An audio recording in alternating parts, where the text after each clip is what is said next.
open eye, feel the waves cut through. Dan tadi pagi saya mendapatkan laporan dari Pak Menteri Kesehatan bahwa ibu ini dan putrinya positif corona.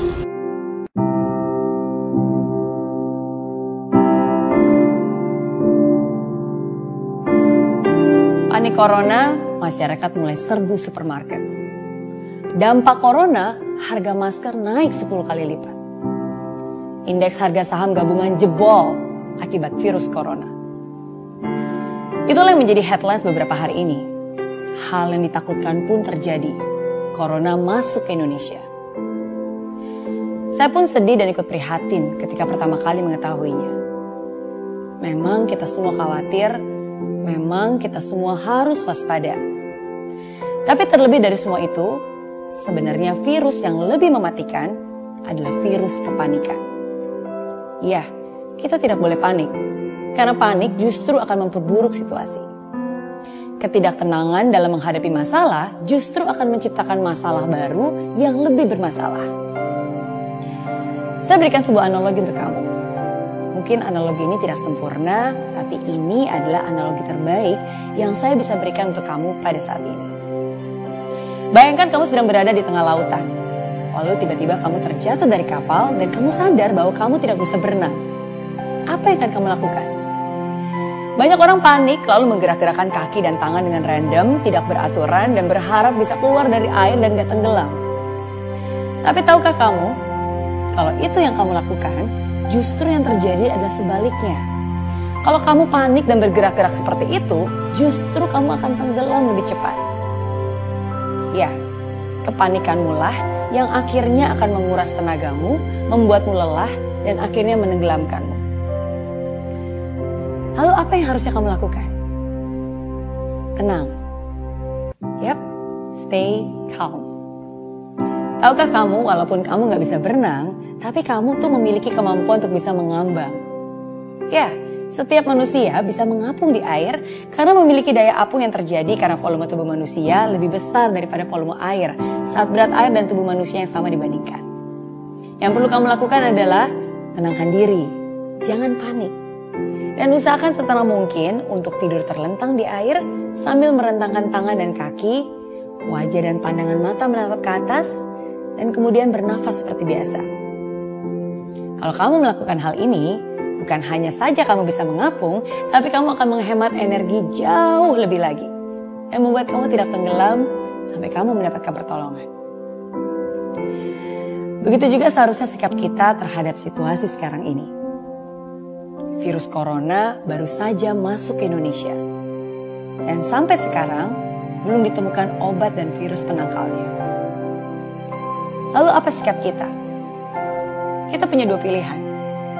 Kalau kita panik, bertindak sendiri-sendiri, seruduk sana, seruduk sini, tidak mengikuti instruksi, mudah termakan informasi yang tidak benar, dan lebih parah lagi, jangan-jangan kita ikut menyebarkan informasi tanpa diklarifikasi.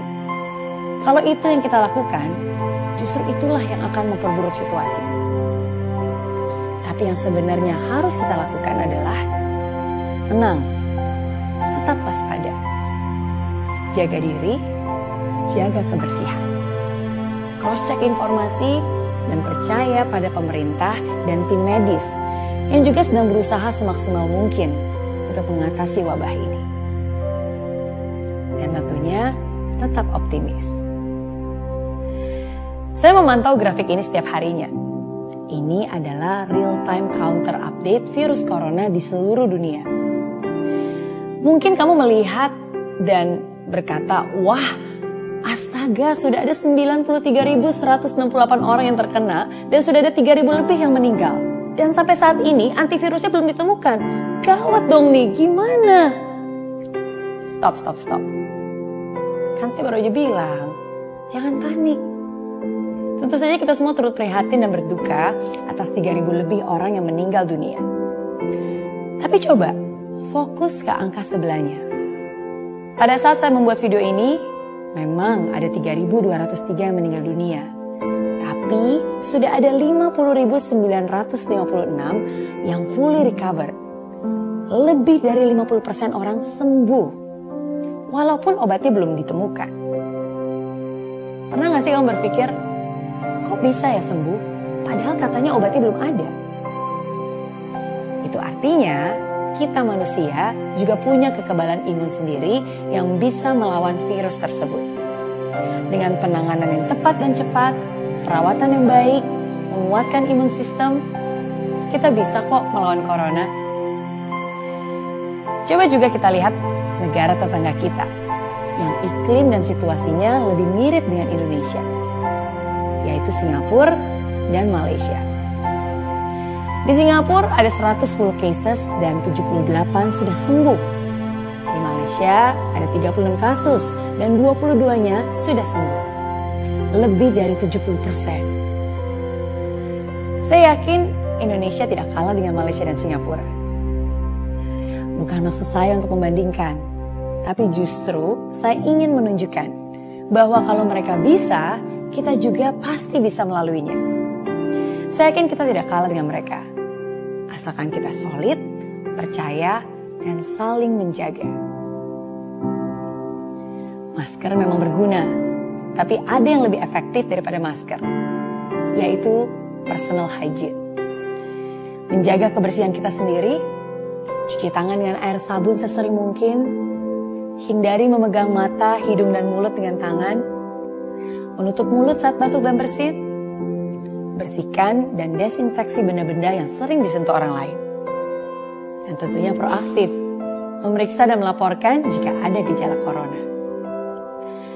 Dan sementara obat corona sedang diusahakan, menurut saya obat yang terbaik pada saat ini adalah informasi.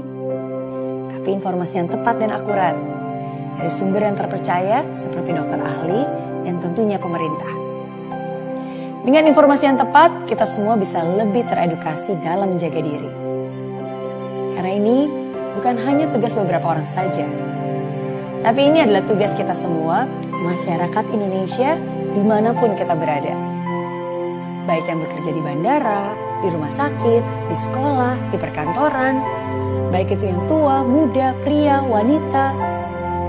Let's fight this corona together. Kuatkan imun dan kuatkan iman.